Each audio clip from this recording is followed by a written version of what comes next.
He who has no faith in himself can never have faith in God. सिक्खी के founder गुरु नानक देव जी का जन्म 1469 में तलवंडी गांव में हुआ था, जो कि इंडियन सब कॉन्टिनेंट के पंजाब रीजन में मौजूद था। इस गांव को अब ननकाना साहिब कहते हैं, जो कि लाहौर के पास यानी प्रेजेंट डे पाकिस्तान में मौजूद है। दुनिया भर में सिख धर्म के लोग इस दिन को सेलिब्रेट करते हैं। गुरु नानक देव जी के पिता का नाम था मेहता कालू जी, जो कि एक अकाउंटेंट थे। इनकी माता जी का नाम था माता तृप्ता जी, जो कि एक सिंपल और बहुत ही रिलीजियस वुमेन थी। इनकी एक बड़ी बहन भी थी जिनका नाम था बीबी नानकी जी। बहुत कम उम्र से ही ये बिल्कुल साफ हो गया था कि गुरु नानक देव जी एक बहुत ही एक्स्ट्राऑर्डिनरी चाइल्ड थे। बचपन में जब भी कोई गुरु नानक देव जी से डिवाइन मैटर्स पर चर्चा करता तो गुरु नानक देव जी उन्हें अपनी नॉलेज से हैरान कर देते। ये देखकर इनके पेरेंट्स और टीचर्स भी बहुत सरप्राइज थे। बचपन से ही इन्होंने कभी किसी सुपरस्टिशियस रिलीजियस रिचुअल्स में हिस्सा नहीं लिया और हमेशा गलत सोसाइटल प्रैक्टिसेस जैसे कि कास्ट सिस्टम के अगेंस्ट खुलकर बोला।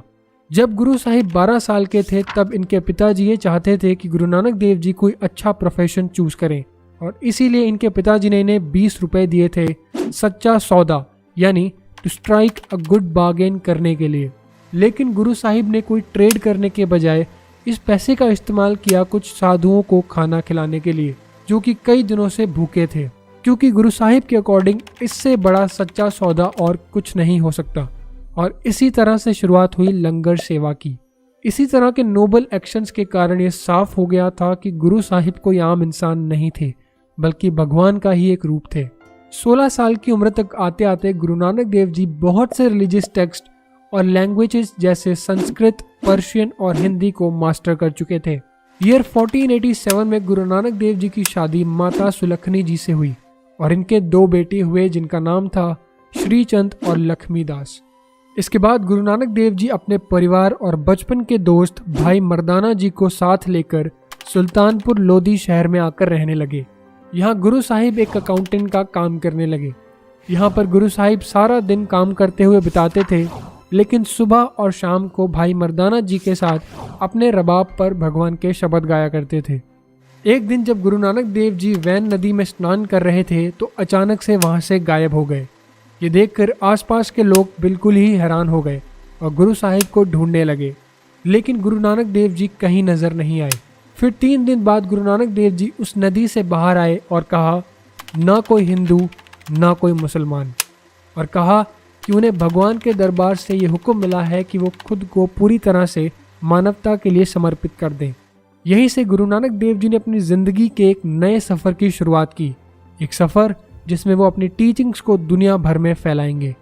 इसके बाद आने वाले अगले 30 सालों में भाई मर्दाना जी के साथ गुरु नानक देव जी ने 4 मेजर स्पिरिचुअल जर्नीज कंप्लीट की, जो कि इंडिया, साउथ एशिया, तिब्बत और अरेबिया से होकर गुजरी और जिसमें इन्होंने लगभग 30,000 किलोमीटर ट्रेवल किया।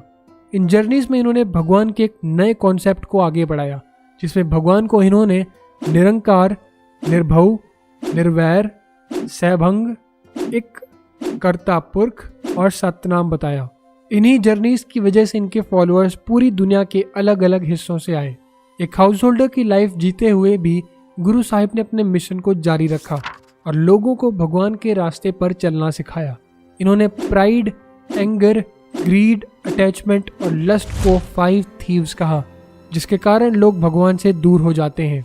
इससे बचने के लिए गुरु साहिब ने 3 पिलर्स का एक कॉन्सेप्ट फॉर्मलाइज किया, जो कि है नाम जपना, to meditate on the name of God, किर्त करना, to earn an honest living, वंड के छकना, to share some of your wealth with others. Guru Nanak Dev ji के अकॉर्डिंग भगवान उनकी बनाई हर एक चीज में मौजूद है और हर एक ह्यूमन बीइंग भगवान से जुड़ सकता है बिना किसी रिचुअल को परफॉर्म किए, सिर्फ भगवान का नाम जप कर और भगवान को सच्चे मन से याद करके। गुरु नानक देव जी ने एक यूनिक प्लेटफॉर्म तैयार किया जो कि एंटायरली बेस्ड था इक्वालिटी और लव के ऊपर, और साथ ही साथ इन्होंने हिंदू कास्ट सिस्टम और मुगल रूलर्स की थियोक्रेसीज को खुलकर अपोज किया। इन्होंने ईगोटिज्म, फॉल्सहुड और हिपोक्रेसी से जुड़े डेंजर्स को भी एक्सप्लेन किया और लोगों को भगवान का नाम जपने के लिए प्रेरित किया। इन्होंने त्याग या रिनंसिएशन के पाथ को पूरी तरह से रिजेक्ट किया और एक हाउस होल्डर लाइफ को एम्फसाइज किया जो कि ऑनेस्टी, सेल्फलेस सर्विस और भगवान के नाम को याद करने पर बेस्ड हो। गुरु नानक देव जी ने पूरे मैनकाइंड की इक्वालिटी को प्रमोट किया और वुमेन इक्वालिटी के इम्प्रूवमेंट पर भी बहुत काम किया। 1499 में जब दुनिया वुमेन को कोई भी स्टेटस और रिस्पेक्ट नहीं देती थी, तब गुरु साहिब ने इस चीज को इम्प्रूव करने के लिए एक मैसेज दिया, जिसमें इन्होंने कहा, from women man is born, within women man is conceived, to women he is engaged and married. Woman becomes his friend. Through woman, the future generations come. When his woman dies, he seeks another woman. To woman, he is bound. So why call her bad? From her, kings are born. From woman, woman is born. Without woman, there would be no one at all. O Nanak, only the true Lord is without a woman. 15th century में ऐसा करने वाले गुरु साहिब पहले थे। अपनी life के बाद के सालों में इन्होंने करतारपुर शहर यानी द क्रिएटर्स टाउन की स्थापना की और वहीं जाकर रहने लगे, जो कि रावी नदी के तट पर स्थापित है। यहाँ भी लोग इन्हें दूर दूर से सुनने आते थे। हालांकि इनके फॉलोअर्स अलग अलग धर्म और जाति से बिलोंग करते थे, लेकिन वो खुद को सिख कहने लगे। सिख शब्द का बेसिक मीनिंग होता है लर्नर और अ स्टूडेंट। यहाँ इन्होंने एक किसान बनकर अपना समय गुजारा।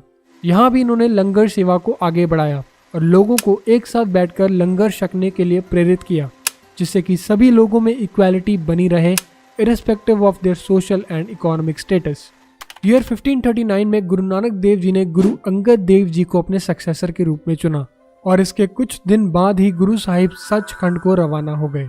गुरु नानक देव जी की राइटिंग सिख धर्म के सबसे पवित्र ग्रंथ गुरु ग्रंथ साहिब जी में मौजूद है। इन्होंने सिक्खी के बहुत से स्पिरिचुअल हिम्स जैसे जपजी साहिब, आसा दी वार, 12 माह, सिद्ध गोष्ठ और दखनी ओंकार लिखे हैं।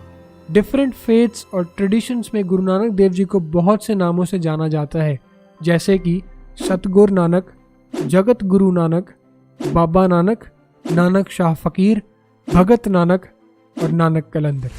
सो thank you guys for watching. Guru Nanak Dev ji की लाइफ को सिर्फ एक 5-10 मिनट की वीडियो में फिट नहीं किया जा सकता, पर इनकी लाइफ का एक ओवरव्यू भी हमें बहुत कुछ सिखा जाता है, जिससे कि हम भी एक बेटर इंसान बनने का ट्राई कर सकें।